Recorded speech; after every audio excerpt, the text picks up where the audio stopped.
He thought I was asleep, but I wasn't. I felt his hands slip behind my back. Slow, careful, like he didn't want to wake me. But I let him keep going. I didn't move. I didn't speak. I just let his touch tell me everything he never said out loud. And when he whispered my name into the dark, I finally turned toward him. That night changed everything. Please subscribe to my new channel. I never expected my quiet Friday night to turn into something so unforgettable. My name is Madison Blake, and I always believed I knew how to control my feelings, especially when it came to my roommate's older brother, Ethan Reed.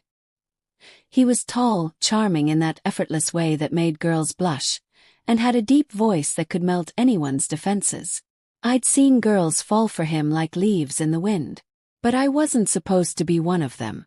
I told myself that over and over again. But the thing about attraction is, it doesn't care about logic. It started on a rainy evening when Ethan came over to crash at our apartment. His apartment building had some kind of electrical failure, and my roommate Jenna was away with her boyfriend in Miami for the weekend. So when he knocked on the door with a backpack slung over his shoulder and a crooked grin on his face, I hesitated. "You sure it's okay?" he asked, wiping rain from his hair. I tried not to stare at the droplets clinging to his jawline.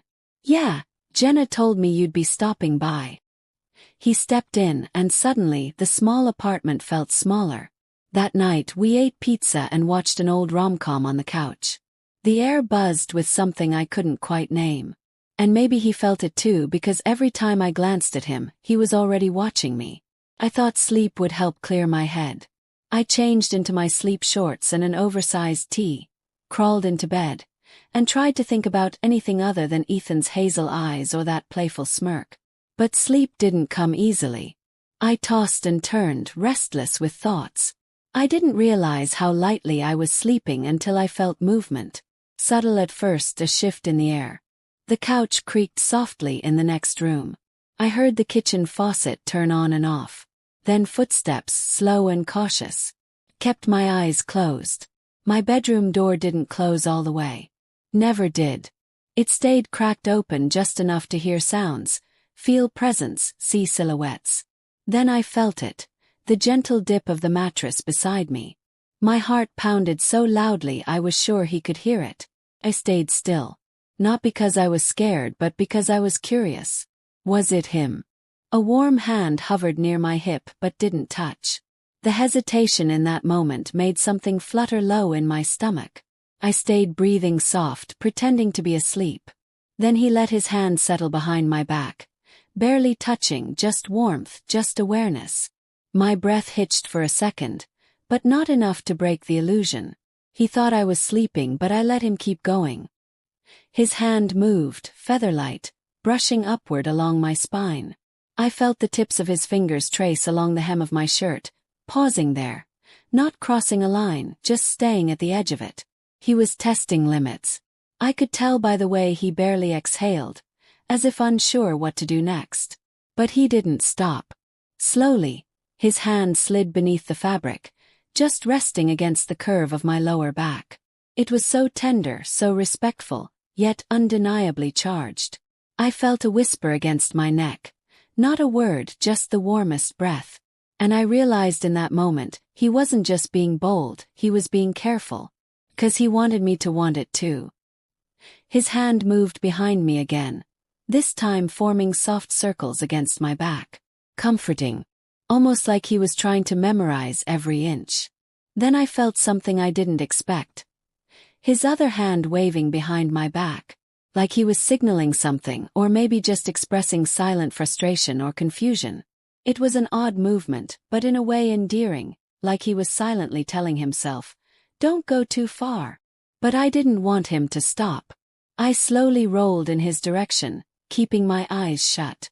My movement exposed more of my collarbone as the oversized tee shifted. His hand froze. I could feel him studying my face, trying to decide if I was really asleep.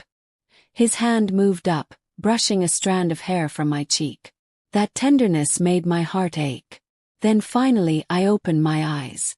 He stilled. "Madison," he breathed, voice barely audible. I stared at him, not saying anything at first. We were inches apart. I could feel his breath on my lips. "You thought I was asleep," I whispered. "I didn't mean to," he trailed off, pulling his hand back. But I caught it gently, wrapping my fingers around his. "I didn't want you to stop." His eyes searched mine, full of surprise and something deeper. Desire, yes, but also admiration. He leaned closer, hesitating just before his lips met mine. It was the softest kiss I'd ever felt.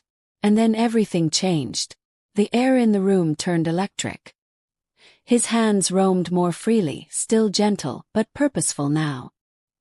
He moved over me, tracing lines from my hip to my rib cage, learning me like a story he'd waited years to read. Our kiss deepened, heat curling between us, making my toes curl and my breath catch. But he didn't rush. He kept asking with his touch, and I kept answering with mine.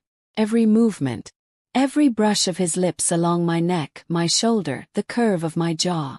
It all built slowly, like waves teasing the shore before they crash.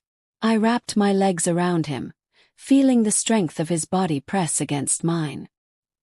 He kissed me with reverence, with longing that seemed to have lived in him far longer than I'd imagined. He whispered things into my skin, calling me beautiful, saying how long he'd wanted this. Wanted me. Hours passed like minutes. Time bent around the quiet intensity of our closeness. When the sun peeked through the curtains, he was still beside me, his arm around my waist, his breath soft against the back of my neck. I wasn't pretending to sleep anymore. Later that morning, over coffee and shy glances, he said, "I shouldn't have come into your room last night." I looked at him, heart full. "But I'm glad you did." He smiled, and it was a different kind of smile this time. Not playful, not charming, just real. We didn't try to label it that day. But from that moment everything changed. I used to think love came with big declarations or fireworks. But sometimes, love starts with a quiet hand on your back when you least expect it. On a night when you pretend to be asleep just to see if he cares enough to stay. And Ethan stayed. Every night after that. His place was right beside me.